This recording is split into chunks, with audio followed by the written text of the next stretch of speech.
Cultural revolution in Asia. To begin with, it is necessary to mention that Asian countries were always subjected to European influence. They were either colonized or entailed into the economic system imposed by European empires. The fact is that this influence has shaped the national identity of the Asian countries. If in the 19th century and the beginning of the 20th centuries the situation was under imperial control, the dissatisfaction of the citizens started growing.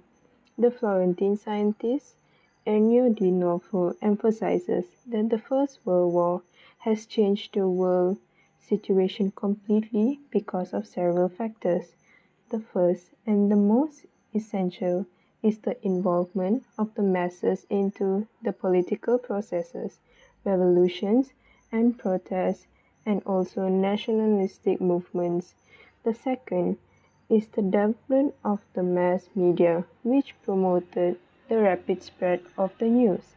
Thus, the masses could control and follow the events in the country and over the world. The third factor is the change in the economic systems. The means of production changed completely. The movements of anti-colonialism were supported by the development of the ideas of Marxism and Leninism.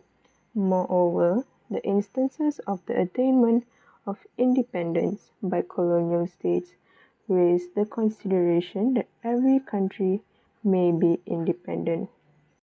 The shaping of Asian culture.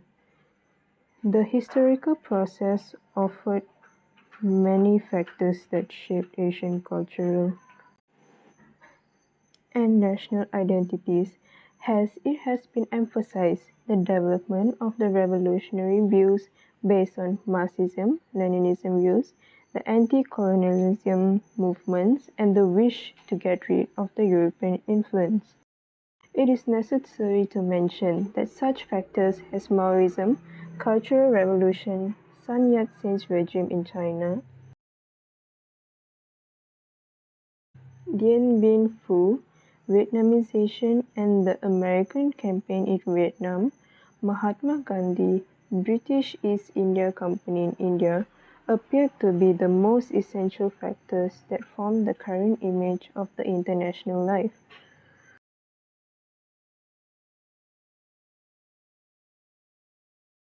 Originally, the appearing of such charismatic leaders as Mao Zedong, then Sun Yat-sen in China, Mahatma Gandhi in India, Ho Chi Minh in Vietnam, only increased the intensiveness of the national unification against colonizers. The Dien Bien Phu battle showed that the national dissatisfaction may be the powerful force against the aggressors. In spite of the fact that the weakened French troops reinforced in the mountain ring, the Vietnamese partisans managed to break the supply systems and break the resistance. This immense victory inspired the people of Vietnam and made them believe that the independence of their country would happen soon. The American intervention that happened in 5 years after the Dien Bien Phu battle also did not discourage the population. While the citizens, mainly peasants, led their ordinary life, the partisan troops, which mainly consisted of them, made the diversions in order to liberate their country of the American invaders.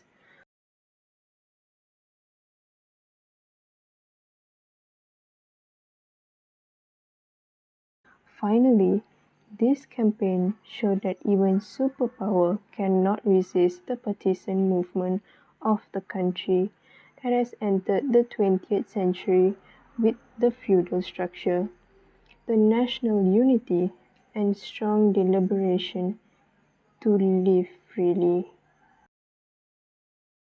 Mao Zedong, the founder of the Communist Party of China, managed to join the people of China and take the cause for the socialization of Chinese community.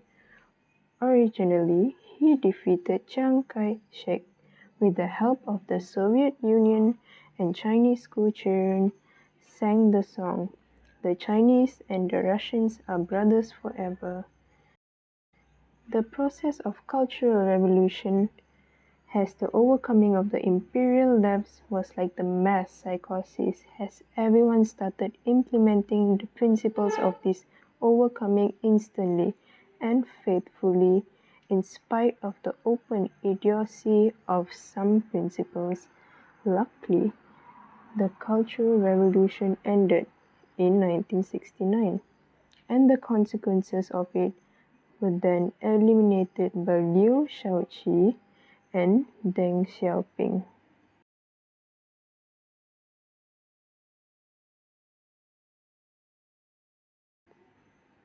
As for the Indian instance of decolonization, it is necessary to mention that India showed the most impressive result both in the process of liberation and in the results of this process.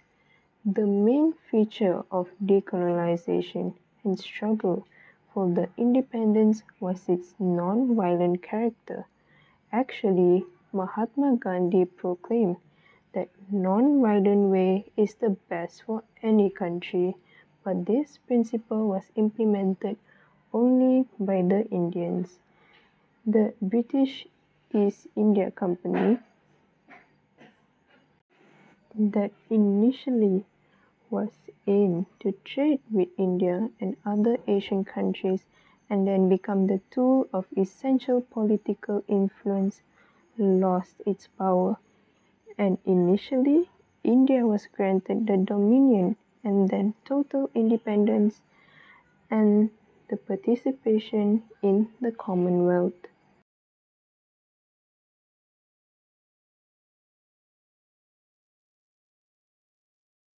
In conclusion, it is very necessary for us to mention that the national features of the Asian people are rather unique. The fact is that they are easy to unite for the common idea, and they will struggle very hard for this idea jointly until the last drop of the blood. In distinction with the Europeans and Americans who firstly estimate if this struggle is commercially beneficial, such factors as the Cultural Revolution, the Dien Bien Phu battle,